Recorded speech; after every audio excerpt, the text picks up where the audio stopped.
అది తిని కడుపు నింపుకోవాలా, త్వరగా ఇవ్వు ఇవ్వు ఇవ్వు అని పాచిపోయినదైనా సరే, మరి అది తీసి పాడేసినదైనా సరే, దుమ్ము ధూళి పట్టినదైనా సరే, ఏదైనా సరే నాకు ఆకలి అవుతుంది, నాకు అది ఆహారం పెట్టు, నేను తింటే ఏదైనా పర్వాలేదు అని అంటాడు. అదే మనము కడుపు నిండా తిని వచ్చిన వాళ్ళకి ఏదైనా మనం మంచిది ఇస్తే, ఆహారం ఇస్తే, ఇది మాకు వద్దు వద్దు అని అవసరమైతే పెట్టించుకొని అన్ని ఆహార పదార్థాలు ఫంక్షన్లో పెట్టించుకొని కొంచెం కొంచెం టేస్ట్ చూసి మిగిలినదల్లా పాడేసే వాళ్ళు లేకపోలేదు. కారణం ఏంటంటే దాని విలువ, ఆహారం విలువ మనిషికి ఉన్నప్పుడు తెలియదు, లేనప్పుడే తెలుస్తుంది. అలాగే ధనం లేని వారికే ధనం విలువ తెలుస్తుంది, అలాగే పిల్లలు లేని వారికే పిల్లల విలువ తెలుస్తుంది, అలాగే ఉద్యోగం లేని వారికే ఉద్యోగం విలువ తెలుస్తుంది. అంతేగాని ఉద్యోగం ఉన్న వారికి ఈ ఉద్యోగం ఎందుకు అంటాడు, ధనం ఉన్న వారికి ఈ ధనం ఎందుకు అంటాడు, పిల్లలు ఉన్న వారికి ఈ పిల్లలు ఎందుకు, పిల్లలు లేకపోయింటే బాగుండు అంటాడు.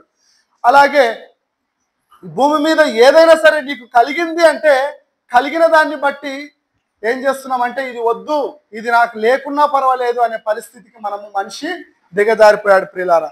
అందుకే ఈరోజు మనము ఎప్పుడు దేవుని మాటను జాగ్రత్తగా వింటాము, ఎప్పుడు దేవుని మాట వైపు ఆలోచన చేస్తాం, దేవుని మాటకు విలువ ఎప్పుడు అర్థమవుతుందంటే మనిషి బాధలో ఉన్నప్పుడు మాత్రమే దేవుని యొక్క మాట అనేది అర్థమవుతుంది. దేవుని మాటకు లోబడతాం, దేవుని మాటను వింటాం, వినడానికి చెవి ఒగ్గుతాం.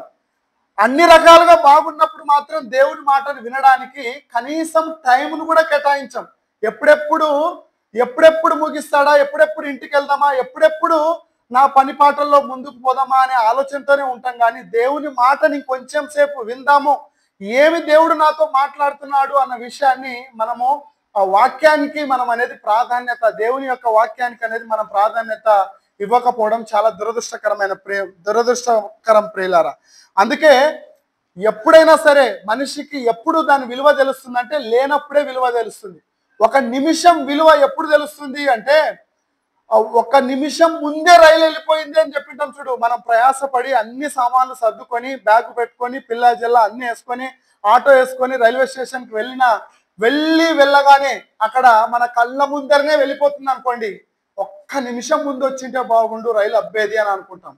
అలాగే పరీక్ష రాయడానికి వెళుతున్న ఆ వ్యక్తి గేట్లు వేయడానికి వీడు అక్కడి నుంచి చూస్తున్నప్పుడు ఆడ ముందర గేట్లు వేస్తున్నారంటే అరుస్తున్నా కూడా గేట్లు తెరచలేదు అంటే ఆ ఒక్క నిమిషం నేను వచ్చింటే గేట్లలో లోపలికి పోయింటే నేను పరీక్ష రాసేవాడిని అంటే ఒక్క నిమిషం విలువ ఎప్పుడు తెలుస్తుందంటే అది మనకు దూరమైనప్పుడే ఆ ఒక్క నిమిషం విలువ తెలుస్తుంది. మాకు ఒక్క సెకండ్ విలువ తెలిసింది ఎప్పుడు అంటే యాక్సిడెంట్ ముందు, మాకు యాక్సిడెంట్ కావడానికి ముందు ఒకే ఒక్క సెకండ్ ఒక బండి అంతా తప్పిపోయింది. లాస్ట్ ఒక అడుగు 2 అడుగులు తప్పిపోయింటే, ముందుకెళ్ళిపోయింటే ప్రమాదం నుంచి తప్పేవాళ్ళం. అంటే ఒక సెకండ్ విలువ ఎప్పుడు తెలిసిందంటే యాక్సిడెంట్ జరగక ముందుకు ఒక సెకండ్ విలువ మాకు తెలియదు. ఆ ఒక్క సెకండ్ కూడా చాలా ఇంపార్టెంట్ అన్నది మనం అర్థం చేసుకోవాలి ప్రియులారా. ఇలాగూ దేవుడు అంటే భక్తి భయము ఉంటేనే మనం ఏదైనా చేయగలం. దేవుడు అంటే భయము భక్తి అనేది లేకపోతే ఏమీ చేయలేం ప్రియులారా. అందుకే మనిషికి బాధ అనేది ఎలా వస్తుంది, ఎలా పుడుతుంది? మనుషులు బాగున్నప్పుడు దేవునిని పట్టించుకొని, మనుషులు బాగున్నప్పుడు దేవునిని పట్టించుకొని, మనుషులు బాగలేనప్పుడు దేవుని పట్టించుకుంటున్నారు అని మనం వింటున్నాం. మరి బాగా లేకుండా ఉండడం అంటే బాధ కలిగి ఉండడం. ఈ బాధ అనేది ఎట్లా పుడుతుంది, అసలు బాధ అనేది మనిషికి ఎందుకు వస్తుంది, ఆ బాధ పుట్టుకకు కారణం ఏంటి? ఒకసారి కీర్తనల గ్రంథం 107వ కీర్తన 17వ వచనం చూడండి. కీర్తనల గ్రంథము 107వ కీర్తన 107వ అధ్యాయము 17వ వచనం. బాధ పుట్టుకకు కారణం, బాధ పుట్టుకకు కారణం 107:17. బుద్ధిహీనులు తమ దుష్ట ప్రవర్తన చేతను తమ దోషము చేతను బాధ తెచ్చుకొందురు. బాధ పుట్టుకకు కారణం ఎక్కడ స్టార్ట్ అవుతుంది? బాధ ఎవరికి వస్తుంది అంటే బుద్ధిహీనులైన వారికి తమ దుష్ట ప్రవర్తన చేతను తమ దోషము చేతను బాధను తెచ్చుకుంటారు అని వ్రాయబడింది. అంటే బాధ ప్రారంభానికి మునుపు ఏం జరిగింది అంటే వాడు బుద్ధిహీనుడిగా మారిపోవడం మొట్టమొదటిది. రెండవది బుద్ధిహీనుడిగా ఉండి తమ యొక్క దుష్టమైన ప్రవర్తన చేత బాధను కొని తెచ్చుకుంటున్నాడు. రెండవది ఏంటంటే తమ దోషము చేత బాధను కొని తెచ్చుకుంటున్నాడు. అంటే మనకందరికీ బాధ అనేది వచ్చినప్పుడే దేవుని యొక్క బోధ అనేది వంట పడుతుంది. బాధ అనేది రాకమునుపు బోధ అనేది వంట పట్టడం లేదు. మరి బాధ అనేది ఎక్కడ పుడుతుంది అంటే బుద్ధిహీనుడిగా ఉండినప్పుడు బాధ అనేది వస్తుంది, దుష్ట ప్రవర్తన కలిగి ఉన్నప్పుడు బాధ వస్తుంది, మన దోషముల ప్రతిఫలం వలన బాధ వస్తుంది అని మనం తెలుసుకుంటున్నాం.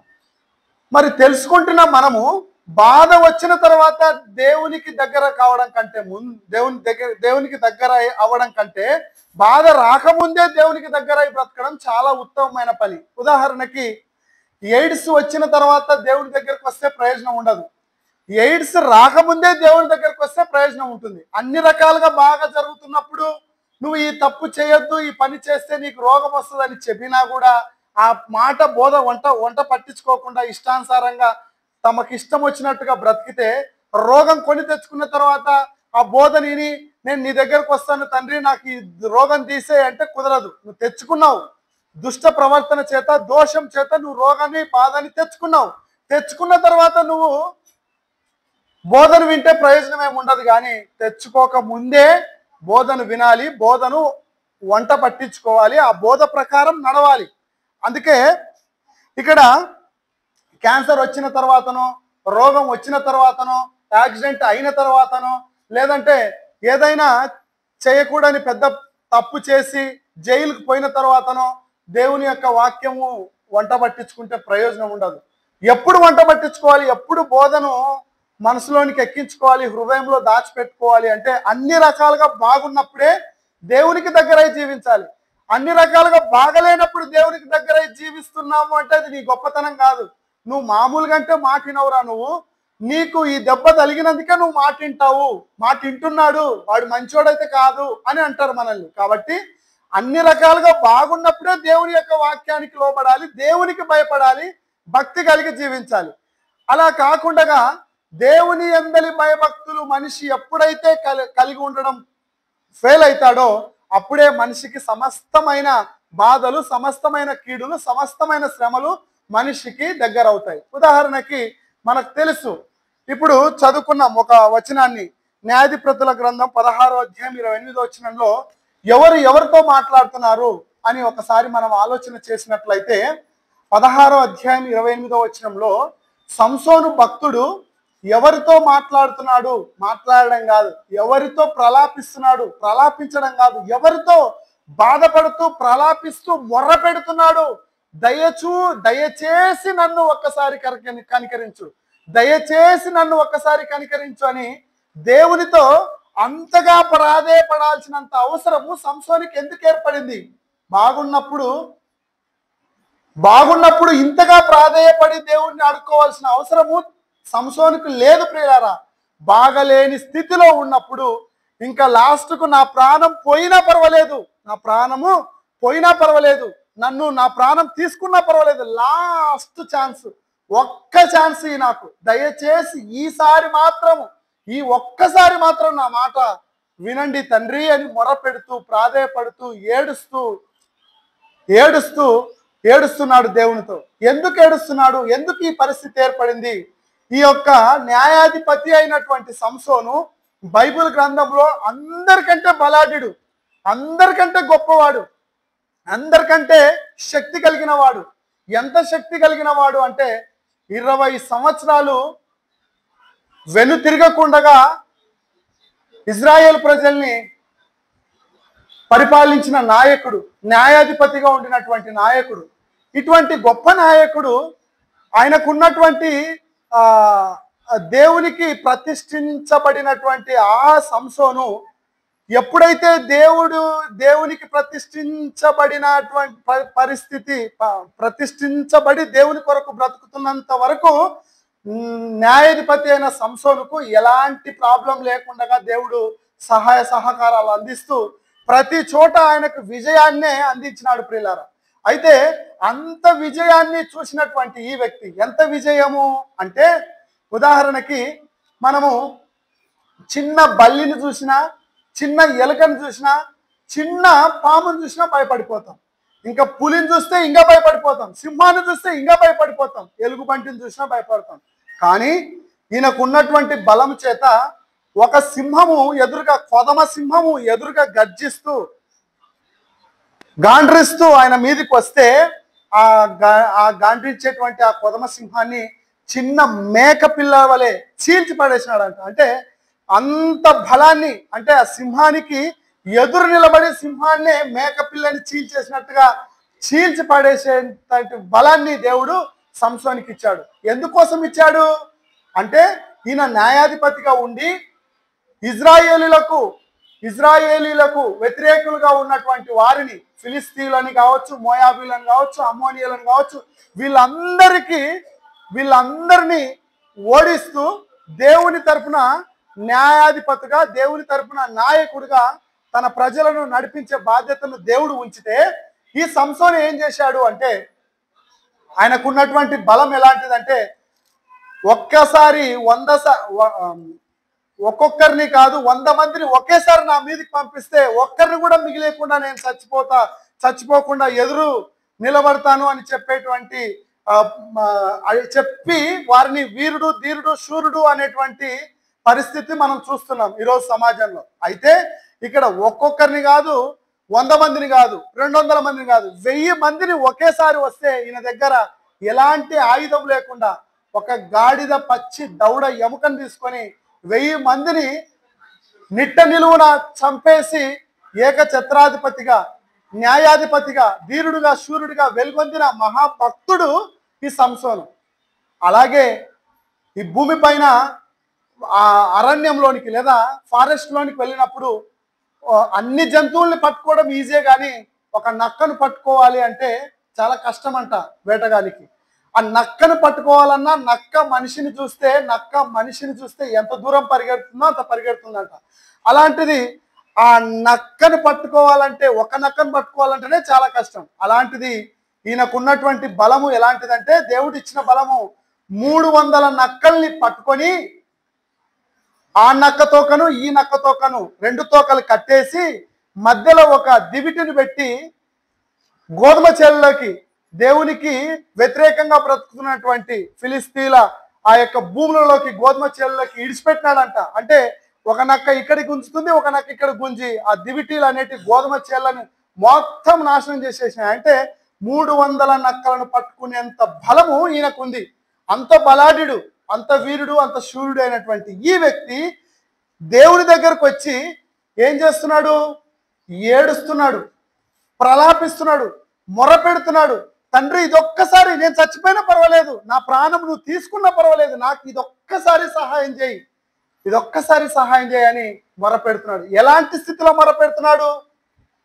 కండ్లు పొడవబడినాయి, కండ్లు లేవు, కండ్లు లేకుండా చేసేసినారు వాళ్ళు, కాళ్ళు చేతులు కట్టేసినారు, గుడ్డోడుగా గుండు గీసేసినారు, గుండు గీసేసి గుడ్డోనుగా చేసేసి అసలు అతనికి బలం అనేది లేకుండా చేసేసి లాస్ట్కు ఒక గుడిలో 2 స్తంభాల మధ్యలో కట్టేసినటువంటి ఆ వ్యక్తి దేవునితో ప్రాధేయపడుతూ మొరపెడుతున్నాడు. మరి బాగున్నప్పుడు ఈ స్థితి ఎందుకు వచ్చింది?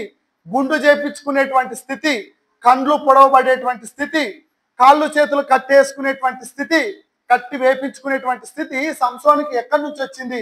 ఎందుకు వచ్చింది అంటే ఒకటే, స్త్రీని మోహించడం వలన, దెలీలా అనే స్త్రీ యొక్క వ్యామోహంలో పడి దేవునికి ఇవ్వవలసిన ప్రాధాన్యతను ఆ స్త్రీకి ఇవ్వడం వలన నేను చచ్చిపోయినా పర్వాలే, దేవుని శాపం నా మీదకి వచ్చినా పర్వాలే, నేను న్యాయాధిపతిని అన్న సంగతిని కూడా మర్చిపోయి, నేను బలాఢ్యుణ్ణి, నేను వీరుణ్ణి, ధీరుణ్ణి, సూర్యుణ్ణి అన్న విషయాన్ని కూడా మర్చిపోయి ఏం చేసినాడంటే తన యొక్క బలాన్నంతటిని ఆ దెలీలా అనే ఆ వేశ్యకు, ఆ స్త్రీకి చెప్పేసినాడు తన బలాన్ని గురించి. అప్పుడు ఆ స్త్రీ వెంటనే ఏం చేసిందంటే తన యొక్క బలం అంతా నా యొక్క వెంట్రుకల్లోనే ఉంది అని అన్నప్పుడు ఆమె ఆయనను పడుకోబెట్టి, తన ఒళ్ళో పడుకోబెట్టి గుండు గీసేసి తన బలాన్ని లేకుండగా నిస్సహాయ స్థితిలోనికి నెట్టేసింది సంసోను. అప్పుడు ఆ నిస్సహాయ స్థితిలో ఉన్నప్పుడు మాత్రమే సంసోనుకు దేవుడు గుర్తొచ్చినాడు, దేవుడి దగ్గర ప్రలాపించినాడు, మొరపెట్టినాడు. ఇప్పుడు ఈయన ఆ పాపం అనేది, ఆ దుష్ట ప్రవర్తన, ఆ దోషం అనేది తనకు రాకపోయి బుద్ధిహీనుడిగా మారిపోకుండా ఉండితే ఈయన బలము ఎంతో కాలం ఉండేది. ఎంతో కాలము దేవుని సేవకుడిగా, సైనికుడిగా, న్యాయాధిపతిగా వెలుగొందేవాడు. ఎప్పుడైతే దేవుని స్థానాన్ని స్త్రీకి ఇచ్చాడో తన యొక్క బలాన్ని అంతను కోల్పోయి లాస్ట్కు దేవుని శాపానికి గురైపోయి ఆ ఏ గుడి అయితే ఏ గుడినైతే పడగొట్టాలని కోరుకున్నాడో అదే గుడిలో ఆయన పడి చచ్చిపోయాడు ప్రియులారా. కారణం ఏంటి అంటే బాగున్నప్పుడు ఆయనకు దేవుని విలువ అర్థం కాలేదు, బాగలేనప్పుడు దేవుని విలువ ఆయనకు అర్థమైంది. అలాగే మనం కూడా బైబిల్లోని భక్తులు చాలా మంది బాగున్నప్పుడు దేవుణ్ణి మర్చిపోయారు, బాగలేనప్పుడే దేవునికి దగ్గరై జీవించినారు. అలాంటి భక్తుల గురించి మనం ఆలోచన చేసినట్లయితే ఈ సంసోను అనే భక్తుడు ఎందుకు ఇంతగా చేయాల్సిన పరిస్థితి ఏర్పడింది అంటే ఒక్క మాట చూసుకొని ఇంకొక భక్తుని దగ్గరికి వెళ్దాం. చూడండి, న్యాయాధిపతుల గ్రంథము 16వ అధ్యాయము 16వ వచనం ఒక మాట చూడండి. ఆయన ఎందుకు ఎంతగా తన యొక్క జీవితం పైన విరక్తి చెందాడు అంటే 16వ అధ్యాయం 16వ వచనం. ఆమె అనుదినమును మాటల చేత అతనిని బాధించి తొందర పెట్టుచున్నందున అతడు ప్రాణము విసిగి చావగొరెను. అప్పుడు అతడు తన అభిప్రాయం అంతయు ఆమెకు తెలియజేసెను. చూడండి, ప్రాణము విసిగిపోయిందంట. ఎంతగా బాధించింది ఆమె. ఈమె ఇంత బాధిస్తుంది, ఈమె లేకపోతే నాకు ఇంకా భూమి మీద మనుషులే లేరా, ఈమె నాకు లేకపోయినా పర్వాలేదు, నేను మాత్రం అంత విసిగిపోవాల్సినంత అవసరం లేదు, నేను చచ్చిపోయినా పర్వాలేదు. చావగోరెను అంటే చచ్చిపోవాలని ఇంకా తనే కోరుకొని ఈమె పెట్టే ఆ మాటల వలన పడేటువంటి ఆ బాధ కంటే కూడా నేను చచ్చిపోయినా పర్వాలే, నా బలము, నా లోపల దాగి ఉన్న బలం దేంట్లో అయితే దాగి ఉందో ఆ బలాన్ని నేను ఈమెకు చెప్పేద్దామని చెప్పేసినాడంట. అంటే ఒక స్త్రీ అనేది దేవునికి మనిషిని దూరం చేస్తుంది. అలాంటి గొప్ప భక్తుణ్ణి దేవునికి దూరం చేసి దేవుని శాపానికి గురి చేసింది ఒక స్త్రీ. అలాంటి స్త్రీ యొక్క వ్యామోహంలో మనము ఎవరమైనా ఇక్కడ ఉండి దేవునికి ఇవ్వవలసిన ప్రాధాన్యతను ఒకవేళ స్త్రీకి ఇస్తున్నామేమో ఒకసారి ఆలోచన చేసి మన బ్రతుకులను, మన జీవితాలను సరిదిద్దుకొని దేవుని అందరి భయభక్తులు కలిగి ఉండాలి. సంసోను వలె బాగున్నప్పుడు దేవుని యొక్క సహాయ సహకారాలు పొందుకున్న ఈ సంసోను బాగలేనప్పుడు దేవునితో ప్రాధేయపడుతూ మొరపెడుతూ ఏడ్చి ప్రలాపించేటువంటి స్థితి ఆయన కలిగింది ప్రియులారా. అలా మనకు అలాంటి స్థితిలో దేవుణ్ణి మొరపెట్టి మన ప్రాణము పోగొట్టుకొని దేవుని చేత శాపం కొని తెచ్చుకునేంత వరకు రాకుండా ముందుగానే భయం భక్తి కలిగి దేవునికి లోబడాలి. అలాంటి ఇంకొక భక్తుని గురించి మనం ఆలోచన చేద్దాం. ఆ భక్తుడు ఎవరు అంటే దావీదు భక్తుడు. ఈ దావీదు భక్తుడు ఎలాంటి వాడు అంటే రెండవ గ్రంథం 11వ అధ్యాయము 10వ వచనం. సమూయేలు 2వ గ్రంథము 11వ అధ్యాయము 10వ వచనం. లేదంటే సమూయేలు 2వ గ్రంథము 12వ అధ్యాయం 17వ వచనం చూస్తే మనకు అర్థమవుతుంది. సమూయేలు 2వ గ్రంథము 12వ అధ్యాయము 17వ వచనం. దావీదు ఉపవాసం ఉండి లోపలికి పోయి రాత్రంతయు నేలబడి ఉండి బిడ్డ కొరకు దేవుణ్ణి బతిమాలగా ఇంటిలో ఎన్నిక అయిన వారు లేచి అతని నేల నుండి లేవనెత్తుటకు వచ్చిరి గాని అతడు సమ్మతింపక వారితో కూడా భోజనం చేయక ఉండెను. చూడండి, ఇక్కడ దావీదు అనే భక్తుని గురించి మనము ఆలోచన చేద్దాం. ఈ దావీదు భక్తుడు ఏం చేసినాడు అంటే ఉపవాసం ఉన్నాడు, లోపలికి పోయి రాత్రి అంతా నేలపడి ఉండి బిడ్డ కొరకు దేవుణ్ణి బతిమాలాడు. అంటే దేవునితో బతిమాలాడుతున్నాడు, దేవునికి మొరపెడుతున్నాడు. ఎట్లా మొరపెడుతున్నాడు? 1 రోజు కాదు, 2 రోజులు కాదు, 3 రోజులు కాదు. అన్నము నీళ్లు లేకుండగా గది లోపలికి పోయి ఉదయం లేదు, మధ్యాహ్నం లేదు, రాత్రి లేదు అనే తేడా లేకుండగా దేవా నా బిడ్డను బ్రతికించు, దేవా నా బిడ్డను బ్రతికించు అనే మాటతో ఏడుస్తూ ప్రాధేయపడుస్తూ మొరపెడుతూ కొనియాడుతూ దేవుని దగ్గర నమస్కరిస్తూ 7 దినాలు ఉపవాసం ఉండి ఇంట్లో నుంచి బయటికి రాకుండా నిస్సహాయ స్థితిలో ఇంకొకరు వచ్చి లేపితే కూడా లేలేనటువంటి భయంకరమైన స్థితిలోనికి పోయి దేవుణ్ణి అడిగినా కూడా దేవుడు సహాయం చేయలే. ఎవరు ఈ దావీదు?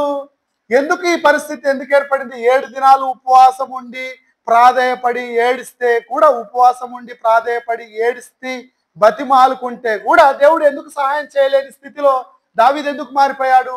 ఏం జరిగింది అంటే, ఈ దావీదు అనే వ్యక్తి ఒకప్పుడు దేవుని అందరి భయభక్తులు కలిగిన వ్యక్తి.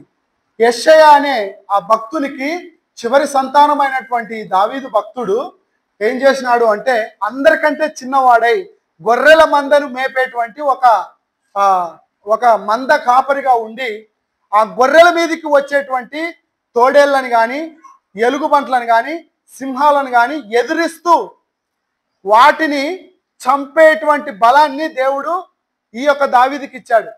ఇంత చిన్న పిల్లవానికి అంత పెద్ద ఎలుగుబంట్లు ఎందుకు బెదిరిపోయేటివి, తోడేళ్ళు ఎందుకు బెదిరిపోయేటివి, ఎందుకు సింహాలు సైతం భయపడిపోయేటివి అంటే, ఇతని వెనుక దేవుని యొక్క హస్తం ఉంది, ఇతని దేవుని యొక్క కాపుదల్లో ఉన్నాడు, ఇతన్ని దేవుడి చేతిలో ఉన్నాడు. కాబట్టి చిన్న పిల్లవాడైన ఈ వ్యక్తి ఒక్క గొర్రె పిల్లను కూడా పోగొట్టుకోకుండా ఎదురొచ్చేటువంటి ఎలాంటి భయంకరమైన క్రూర మృగాలైనప్పటికీ వాటికి ఎదురు తిరిగి వాటినన్నిటిని చంపేసేటువంటి బలాన్ని ఈ యొక్క దావీదుకి ఇచ్చాడు. ఇంత చిన్న పిల్లవానికి అంత బలం ఎక్కడి నుంచి వచ్చింది అంటే, ఈయనకు కలిగినటువంటి భయము, ఈయనకు కలిగినటువంటి భక్తి వలనే అది సాధ్యమైంది. ఎంత భక్తి, ఎంత భయం ఈయనకు ఉంది అంటే, ఒక ఫిలిస్తీయుడైన గొల్యాతు యుద్ధమునకు 40 దినాలు అందరినీ రెచ్చగొడుతున్నాడు. మీలో మగోడు లేడా, మీలో ఎవరు నన్ను ఎదిరించే మనగాడు లేడా, మీకెవరికి మనిషి బ్రతుకు బతకలేదా, మీరెవరు పుట్టలేదా, మీరు బ్రతికి ఉంటే నిజంగా మీరు మగవాళ్ళు అయితే నన్ను చంపండి, నన్ను చంపించి నా రాజ్యాన్ని అంతా తీసుకోండి అని ఒక ఛాలెంజ్ విసురుతున్నాడు. ఫిలిస్తీయుడైన గొల్యాతు అని ఒక 7 అడుగులు 8 అడుగులు ఉన్నటువంటి ఆజానుబాహుడు అయినటువంటి ఒక వ్యక్తి అందరినీ రెచ్చగొడుతూ 40 దినాలు కాలు దూవుతున్నాడు. కానీ ఇజ్రాయేలు రాజు యొక్క సైన్యంలో కానీ, ఇజ్రాయేలు రాజు అయినటువంటి సౌలుకు కానీ బలము చాలా లేదు అతన్ని ఎదిరించడానికి. అయితే అతని యొక్క అన్నలు సుమారుగా ముగ్గురు మంది యొక్క సౌలు రాజు యొక్క సైన్యంలో యుద్ధంలో ఉన్నటువంటి వారికి క్యారియర్ ఇవ్వడానికి, సర్ది ఇవ్వడానికి, వారి బాగోగులు తెలుసుకొని వాళ్ళ తండ్రి గారికి చెప్పడానికి ఈ చిన్న పిల్లవాడైన దావీదు ఆ యుద్ధానికి వాళ్ళ అన్నల కోసం సర్ది ఇవ్వడానికి వెళ్తే, అక్కడ ప్రగల్భాలు పలుకుతూ ఆజానుబాహుడుగా ఉన్నటువంటి గొల్యాతు విర్రవీగుతూ అందరినీ రెచ్చగొట్టే మాటలు మాట్లాడుతుంటే ఎవరికి కాలలేదు కానీ, ఎవరికి చెరక్కుమనలేదు కానీ ఈ దావీదు భక్తునికి చెరక్కుమనింది. ఇదేంటి, ఒక మనిషి జీవము, ఆకాశమును భూమిని సర్వలోకాన్ని సృష్టించినటువంటి దేవాది దేవుని పిల్లలను ఇంతగా రెచ్చగొడుతుంటే ఒక్కరు కూడా చలనం లేకుండా ఉన్నారేంటి అని ఈయన ఏం చేసినాడంటే, నేను వెళ్తాను అతని పైనకి యుద్ధం అని వచ్చాడు. ఎందుకు ఈయనకి అంత చిన్న పిల్లవానికి అంత ఆజానుబాహుని ఎదిరించేటువంటి శక్తి ఈ దావీదుకి ఎక్కడి నుంచి వచ్చింది అంటే, ఇతడు ఆల్రెడీ దేవుని అందరి భయభక్తులు కలిగి ఉండి దేవుని యొక్క శక్తిని రుచి చూసినాడు. ఎక్కడ చూసినాడు? అరణ్యంలో గొర్రెలను కాసేటువంటి పనిలో ఉన్నప్పుడు అతనికి దేవుడు బలాన్ని ఇచ్చాడు అన్న సంగతిని బలాన్ని దేవుడు తనకి ఇచ్చాడు.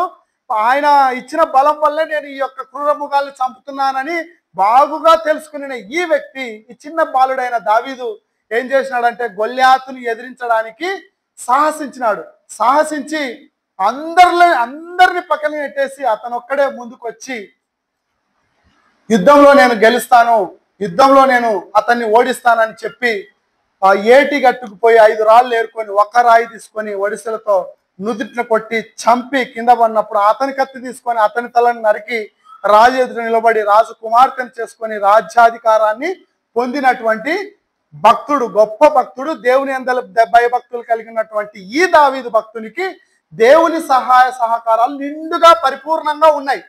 అయితే ఇంతగా అభిషేకింపబడిన వ్యక్తి, అందరికంటే భయభక్తులు కలిగి ఉండి అందరికంటే ఎక్కువ బలమును పొందుకున్న ఈ వ్యక్తికి ఏమైపోయినాయంటే, రాజ్యాధికారం వచ్చిన తర్వాత 2 సమూయేలు గ్రంథం 11వ అధ్యాయం మొదటి నుంచి మనం చదివితే, అక్కడ రాజనగరి పైన మేడ పైన నిలిచి అటు ఇటు తిరుగుతున్నప్పుడు ఒక స్త్రీ స్నానం చేస్తున్నప్పుడు ఇతను చూసి ఆ స్త్రీని మోహించి ఆ స్త్రీ తనకు కావాలని ఆమెతో శయనించి, మరి దేవునికి వ్యతిరేకమైన పని, అతడు తుచ్చమైన పని, నీచమైన పని, దేవుడు వద్దన్న పనిని చేసి చేయడమే కాదు, ఆ స్త్రీతో చేయించడమే కాదు, ఆ స్త్రీని తన వశం చేసుకోవడం కోసం తనకు అడ్డుగా ఉన్నటువంటి ఆమె భర్తను కూడా యుద్ధంలో ముందుగా నిలబెట్టి చంపేపించి అతని భార్యను ఇతని భార్యగా చేసుకొని ఆమె ద్వారా ఒక బిడ్డను కంటాడు.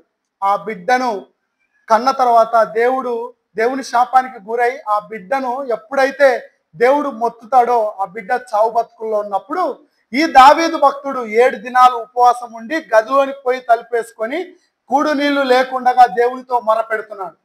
అంటే ఇంతగా మొర పెట్టేటువంటి పరిస్థితి, 7 దినాలు ఉపవాసం ఉండి ఒక రాజయ్య ఉండి రాజానికి అధికారై ఉండి ఆయన 7 దినాలు ఉపవాసం ఉండి ప్రాధేయపడి దేవునికి మొరపెట్టినా దేవుడి నుంచి ప్రతిఫలం వచ్చిందా అంటే ప్రతిఫలం రాలేదు ప్రియులారా. బిడ్డ చచ్చిపోయినాడు. అంటే దీనికి కారణం ఏంటి? చేతులు కాలిన తర్వాత ఆకులు పట్టుకుంటే ప్రయోజనం ఉండదు. యవనస్తులమైన వారికి ప్రాధేయపడుతూ చేతులు జోడించి చెప్పే విషయం ఏంటంటే, మన తల్లిదండ్రులు మనకు చెబుతున్నప్పుడు ఈ వయసులో ఏ మాట చెప్పినా 13 ఏళ్ల నుంచి 19 ఏళ్ల పిల్లలకి ఏదైనా ఒక మాట చెప్పి చూడండి, ప్రాణం పోయినా వినరు. అవసరమైతే ఈ బెట్టింగ్ గేమ్స్కి అలవాటు పడి తల్లిదండ్రుల్ని కూడా నిట్ట నిలువున చంపేసినటువంటి దుష్కార్యమునకు ఒడిగడుతున్న పిల్లలు ఈరోజు సమాజంలో ఉన్నారు. కారణం ఏంటి? దేవుని అందలి భయభక్తులు వారికి లేకపోవడమే, అలాగ పెంచకపోవడమే కారణం. ఇంకొకటి ఏంటంటే ఇంత పిల్లలు ఇంత దుష్కార్యంగా మారిపోవడానికి కారణం ఏంటంటే, ఇంత దుష్టులుగా దుర్మార్గులుగా మారిపోవడానికి కారణం ఏంటంటే, వారి తల్లిదండ్రులు దేవునిలో క్రమంగా రాకపోవడం, దేవుని మందిరంలో క్రమంగా గడపకపోవడం, దేవునికి లోబడకపోవడం కారణం ఒకటైతే, వారి పిల్లలు వారికంటే భయంకరమైన తీవ్రవాదులుగా, ఉగ్రవాదులుగా, నరహంతకులుగా, మరి భయంకరమైన మతోన్మాదులుగా ఈరోజు మనుషులు మారిపోతున్నారు. దేవుని వాక్యం వంటపట్టక కొన్ని దినాలు క్రైస్తవ్యంలో ఉండి వారి లోటుపాట్లు తెలుసుకొని దేవుడు అర్థం కాక మళ్ళా బయటికి వెళ్ళి క్రైస్తవులు విమర్శించేటువంటి భక్తులు లేకపోలేదు. కారణం ఏంటి? దేవుని యొక్క వాక్యాన్ని సరిగా చదవకపోవడం, దేవుని వాక్యాన్ని సరిగా వినకపోవడం, దేవుని వాక్యానికి సరిగా చెవి ఎగ్గకపోవడం, లోబడకపోవడం, దేవుడు హెచ్చరిస్తున్నా, దేవుడు శిక్షిస్తున్నా, దేవుడు బాధపరుస్తున్నా దేవుణ్ణి దూరంగా పెట్టేసి మనం అనుకున్నదే నెరవేర్చుకుంటూ నిర్లక్ష్యంగా వెళితే చాలా ప్రమాదం ఉంటుంది. బండి స్పీడ్గా నడపొద్దంటే స్పీడ్గా నడిపే తీరుతాడు. ఒరే చెడ్డ మాటలు మాట్లాడొద్దురా, నీ వయసుకు తగినది కాదంటే చెడ్డ మాటలు మాట్లాడే తీరుతాడు. పెద్దోళ్ళ మాదిరిగా చేయొద్దురా అంటే పెద్దోళ్ళ మాదిరి చేసే తీరుతాడు. ఒరే వాళ్ళ వైపు చూడొద్దురా అని అమ్మాయికి చెప్పినా అబ్బాయికి చెప్పినా, ఇంతకుముందు మనం చూసాం, అబ్బాయిల కంటే అమ్మాయిలే చాలా భయంకరంగా ఫాస్ట్గా వెళ్ళిపోయినారు.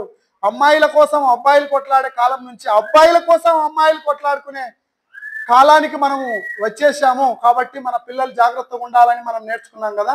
ఇక్కడ దావీదు భక్తుడు చిన్ననాటి నుంచి దేవుని అందరి భయభక్తులు కలిగి ఉన్నంత వరకు అతనికి దేవుని యొక్క ఆశీర్వాదం మెండుగా ఉంది. ఎప్పుడైతే దేవుణ్ణి విసర్జించాడో, దేవుని స్థానాన్ని ఆ బేత్షెబ అనే ఊరియా భార్య అయినటువంటి బేత్షెబకు ఇచ్చాడో, అప్పుడే దేవుని యొక్క శాపాన్ని కొని తెచ్చుకొని దేవుని యొక్క శాపానికి గురయ్యాడు ప్రియులారా. అయినప్పటికీ ఆయన దేవుని దగ్గర, నాతాను ప్రవక్తన దగ్గర తన తప్పును ఒప్పుకొని దేవుని చేత క్షమాపణ పొంది మరలా ఆ తప్పు తప్ప తన జీవితకాలం అంతా దేవుని అందరి భయభక్తులు కలిగి వృద్ధుడై చచ్చిపోయాడు. అలాంటి నా ఇష్టానుసారుడైన మనుష్యుడు అని చెప్పుకునేంత గొప్పగా దావీదు భక్తుడు జీవించాడు. అయితే మనం కూడా ఈ వాక్యం వింటున్న మనలో కూడా ఒకవేళ దావీదుకు వలె మొట్టమొదట ప్రారంభంలో ఎంతో భయభక్తులు కనపరిచిన మనము చిట్ట చివరికి వచ్చేసరికి దేవుని పక్కన పెట్టేసి ఇంకొకరికి ఎవరికైనా మొదటి ప్రాధాన్యత ఇస్తున్నామేమో ఒకసారి జాగ్రత్తగా ఆలోచన చేయండి. చివరిగా ఇంకొక భక్తుని గురించి ఆలోచన చేద్దాం. ఆ భక్తుడు ఎవరు అంటే, ఈ దావీదు భక్తుని యొక్క మార్పుకు కారణం ఏంటంటే, మార్పు వచ్చిన తర్వాత ఆయనకు మార్పు ఎలా వచ్చిందో ఒక మాట చూసుకొని ఇంకొక భక్తుని దగ్గరికి వెళ్దాం. కీర్తనల గ్రంథం 119వ కీర్తన 67వ వచనం చూడండి. 119వ కీర్తన 67వ వచనం. 119వ కీర్తన 67వ వచనం. శ్రమ కలుగక మునుపు నేను త్రోవ విడిచితిని, ఇప్పుడు నీ వాక్యమును అనుసరించి నడుచుకొనుచున్నాను. దావీదు భక్తుడు అంటున్నాడు, శ్రమ కలుగక మునుపు నేను త్రోవ విడిచాను. అంటే శ్రమ నాకు రాకముందు నేను త్రోవ విడిచినాను, శ్రమ వచ్చింది, ఇప్పుడు నీ వాక్యాన్ని అనుసరించి నేను నడుచుకుంటున్నాను. ఇప్పుడు అదే వాక్యం మనతో మాట్లాడుతున్నాడు దేవుడు. శ్రమ కలగక మునుపు మనము ఒకవేళ త్రోవ విడిచి ఉంటే, శ్రమ రాకమునిపే త్రోవ విడిచి ఉంటే, శ్రమ రాకముందే త్రోవను సరి చేసుకోవాలి. వాక్యాన్ని అనుసరించి దావీదు భక్తుడు జీవించి దేవుని చేత నా ఇష్టానుసారులైన మనుషులు అనిపించుకున్నట్టుగా మనం కూడా ఒకవేళ శ్రమ వచ్చిందేమో, మన తప్పిదముల వలన శ్రమ వచ్చిందేమో, వచ్చిన తర్వాత వాక్యాన్ని అనుసరించి జీవిస్తే దావీదు వలె మన భక్తి జీవితం అంతం వరకు బాగుంటుంది. ఒకవేళ శ్రమ రాకుండా ఇప్పుడే త్రోవ విడిచి నడుస్తున్నావేమో, త్రోవను సరి చేసుకోవాలి, వాక్యాన్ని సరిదిద్దుకోవాలి. దావీదు భక్తుని జీవితం ఇదైతే, ఇంకొక భక్తుడు చివరిగా సొలొమోను భక్తుని గురించి మనం క్లుప్తంగా కొన్ని నిమిషాలు ఆలోచించేద్దాం. ఈ సొలొమోను భక్తుడు ఎవరు అంటే,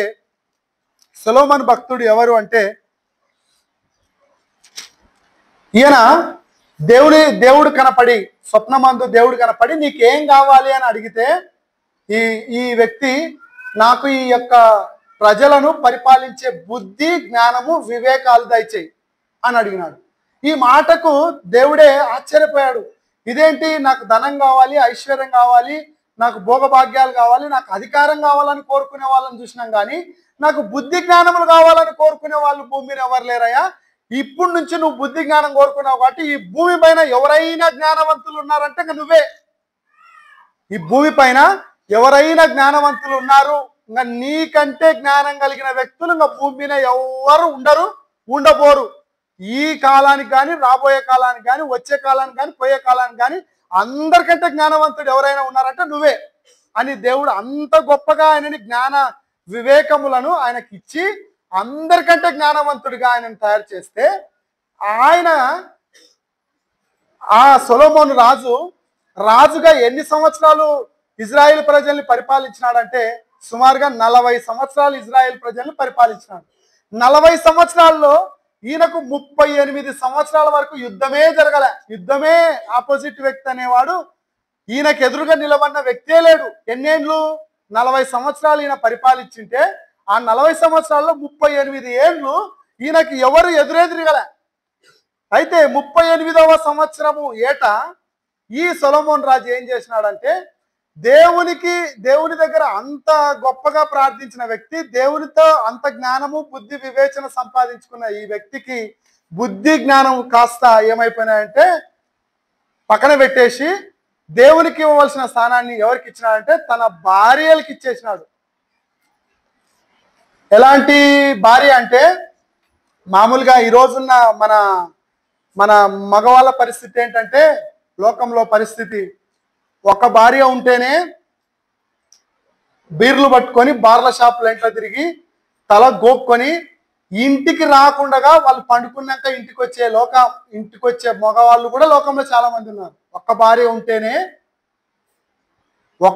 ఉంటేనే వాళ్ళు పండుకునేంత వరకు ఇంటికి పోకూడదని బయట తిరిగి వాళ్ళు పండుకున్నాక ఇంటికి వచ్చి, వాళ్ళు లేకముందుకే బయటకు వెళ్ళిపోయి మళ్ళీ వాళ్ళు పండుకున్నాక ఇంటికి వచ్చి కాపురం చేసేటువంటి భర్తలు ఉన్నటువంటి ఈ సమాజం నాకు ఇక్కడ ఒక భార్య కాదు, 2 భార్యలు కాదు, 3 భార్యలు కాదు, 700 మంది భార్యలు, 300 మంది ఉపపత్నులు. అంటే ఎంతమంది టోటల్గా? 1000 మంది భార్యలను ఈయన సొంతం చేసేసుకున్నాడు. అంటే బుద్ధి జ్ఞానములు దేవుడు ఇస్తే భూమి పైన నీ అంత జ్ఞానవంతుడు ఇంకొకడు ఎవరు లేడు అని ఆయన అంత గొప్పగా ఆశీర్వదిస్తే, ఈయనకిచ్చిన పర్మిషన్ బట్టి దేవుని దగ్గర ఏం చేసినాడంటే 700 మంది భార్యలను చేసుకొని 300 మంది ఉపపత్నులు పెట్టుకొని మెయింటైన్ చేస్తూ దేవునికి ఇవ్వవలసిన స్థానాన్ని దేవునికి ఇవ్వకుండా ఎవరికి ఇచ్చినాడు? భార్యలకు ఇచ్చాడు. భార్యలు అందరు కలిసి దేవుని అందరి భయభక్తులు కలిగి ఉన్న ఈ వ్యక్తిని దేవుని అందరి భయభక్తులు లేకుండా చేసేసి, చివరికి విగ్రహారాధికునిగా చేసేసి దేవునికే వ్యతిరేకంగా బలిపీఠాలను కట్టించేటువంటి స్థితికి సొలొమోను భక్తుడు నిలబడినాడు. చూడండి, రాజులలో ఆయన వంటి రాజు భూమి మీద ఇంకొక రాజు లేనంత గొప్పగా దేవుడు హెచ్చించినాడు అని వ్రాయబడింది. చూడండి, మొదటి రాజుల గ్రంథము 3వ అధ్యాయము, ముగిస్తాను. 3వ అధ్యాయం 13వ వచనం. మొదటి రాజుల గ్రంథము 3వ అధ్యాయము 13వ వచనం. ఈయన బుద్ధి జ్ఞానం వివేచనములు దేవుని దగ్గర కోరుకుంటే 13వ వచనంలో, మరియు నీవు ఐశ్వర్యమును ఘనతను ఇమ్మని అడగకపోయినను నేను వాటిని నీకు ఇచ్చుచున్నాను. అందువలన నీ దినములన్నిటను రాజులలో నీ వంటి వాడు ఒకడైనను ఉండడు. అంటే రాజుల్లో గొప్ప రాజుని చేసినాడు. బుద్ధి జ్ఞాన సర్వసంపదల్లో ఈయననే గొప్పవంతుడు, ధనములో ఈయననే గొప్పవంతుడు, ఐశ్వర్యంలో ఈయన గొప్పవంతుడు, జ్ఞానంలో ఈయననే గొప్పవంతుడిగా చేస్తే ఈయన ఏం చేసినాడు? ఈయన యొక్క గొప్పతనాన్ని, ఈయన యొక్క రాజరికాన్ని చూడడానికి షీబా దేశపు రాణి ఆఫ్రికా ఖండం నుంచి కొన్ని వేల కిలోమీటర్లు రథముల పైన వేల రూపాయల బహుమానాలు తీసుకొని ఈయన జ్ఞానాన్ని వినడానికి షీబా దేశపు రాణి కూడా వచ్చిందని మనం కొత్త నిబంధనలో చదువుకుంటాం. అలాగే లోకులందరూ ఆయన జ్ఞానాన్ని చూడడానికి వచ్చారని రాయబడి చూడండి. 10వ అధ్యాయం 24 వచ్చిన మొదటి రాజులు 10:24. అతని హృదయమందు దేవుడు ఉంచిన జ్ఞానవాకులను వినుటకై లోకులందరూ అతను చూడగోరిడి. జ్ఞానమును వినడానికి ఇష్టపడ్డారు లోకులందరూ.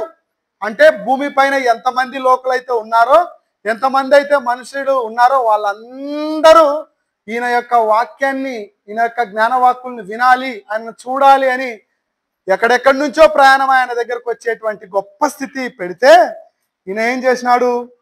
దేవుని యొక్క వ్యతిరేకంగా, దేవునికి వ్యతిరేకులుగా ఉన్నటువంటి మోయాబీయులు, ఎదోమీయులు, అమ్మోనీయులు, సిదోనీయులు, హిత్తీయులు అను జనులు మీ హృదయములను తమ దేవతల చుట్టూ త్రిప్పుదురు కనుక వారితో సహవాసం చేయకూడదని దేవుడు ఆజ్ఞాపిస్తే వారి వైపు ఏం చేసినాడంటే 11:4 సొలొమోను వృద్ధుడైనప్పుడు అతని భార్యలు అతని హృదయమును ఇతర దేవతల తట్టు త్రిప్పగా అతడు తండ్రి అయిన దావీదు హృదయం వలె అతని హృదయము దేవుడైన యెహోవా యెడల యథార్థం కాకపోయెను.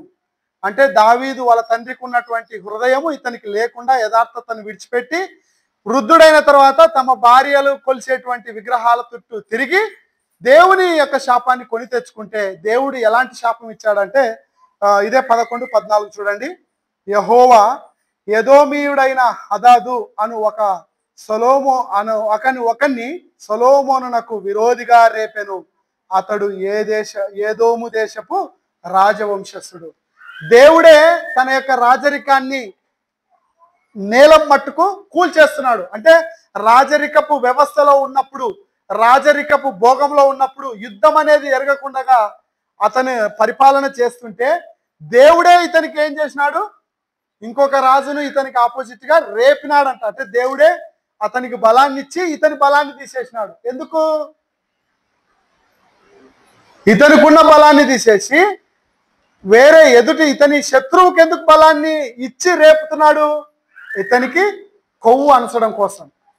ఇతనికి బాధ కలిగితే కానీ బోధపడదని తెలుసుకున్నాడు కాబట్టి దేవుడు ఆ బాధను పెట్టాడు. విగ్రహముల తట్టు తిరిగి తమ భార్యల యొక్క నడక నడిచి దేవునికి ఇవ్వవలసిన స్థానాన్ని భార్యలకు ఇవ్వడం, దేవుని శాపాన్ని కొని తెచ్చుకోవడం, తన రాజ్యాన్ని కోల్పోవడం ఈ యొక్క సొలొమోను భక్తుడు జరిగింది. తర్వాత అన్ని చూసిన తర్వాత ఈ ప్రసంగి గ్రంథం రాస్తూ వ్యర్థం వ్యర్థం సమస్తం వ్యర్థం అని రాస్తాడు. అలాగే సామెతల గ్రంథాన్ని తన జ్ఞానవాక్కులను వివరిస్తూ ప్రతి చోట బుద్ధిహీనులుగా ఉండొద్దండి, దుష్ట ప్రవర్తన కలిగి ఉండొద్దండి, దేవుని అందరి భయభక్తులు కలిగి ఉండండి, దేవునికి వ్యతిరేకులుగా మారొద్దండి అని తన యొక్క జ్ఞానవాక్కులు రాస్తాడు. ప్రియుల అంటే బుద్ధి వచ్చినప్పుడే, అతనికి బాధ వచ్చినప్పుడే ఆయనకు బుద్ధి వచ్చింది. దేవుని అందరి భయభక్తులు కలిగి జీవించాడు. ఇలా మనం ఆలోచన చేసుకుంటూ వెళ్తే ఒక బర్రెకు లేదా ఒక బర్రెగొడ్డుకు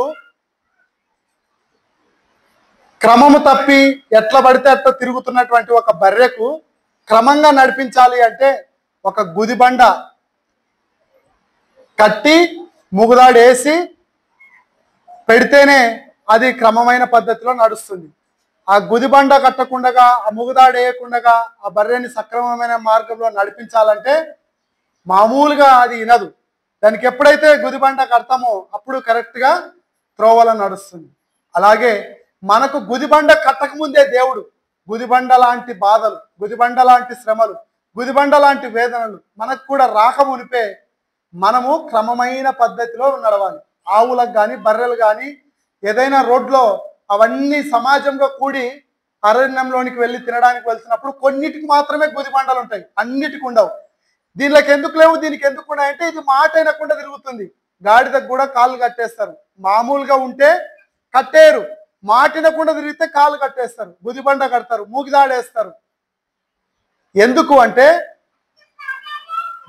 అది మామూలుగా ఉంటే వినదు కాబట్టి. మనం కూడా ఇప్పుడు బాగున్నాం మనకు గుదిబండ లాంటిది, కళ్ళెము లాంటిది, మూగుదాడు లాంటివి దేవుడు వేయక మునిపే, మన శత్రువులను మనకు విరోధంగా లేపక మునిపే మనం ఏం చేయాలి అంటే బాధ కలగక మునిపే బోధ కలిగి దేవుని అందరి భయభక్తులు కలిగి ఉండాలి.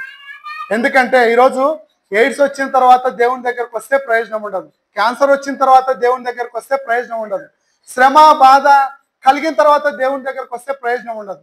అవి రాకమునిపే దేవుని అందరి భయభక్తులు కలిగి ఉంటే ప్రయోజనం ఉంటుంది. నిత్య జీవాన్ని సొంతం చేసుకుంటాం. దేవునికి వ్యతిరేకులుగా మారి దేవునికి దగ్గర కావడం కంటే దేవునికి వ్యతిరేకంగా దేవుడు మనకు వ్యతిరేకంగా కాక మునుపు, దేవునికి మనం వ్యతిరేకంగా కాక మునుపు దేవుని అందరి భయభక్తులు కలిగి ఉంటే మనకు దేవుడు క్షేమమును, ఆశీర్వాదమును, మేలును దయచేస్తాడు. మనం కావాల్సినవన్నీ మనం అడగకపోయినా దేవుడు ఇస్తాడు.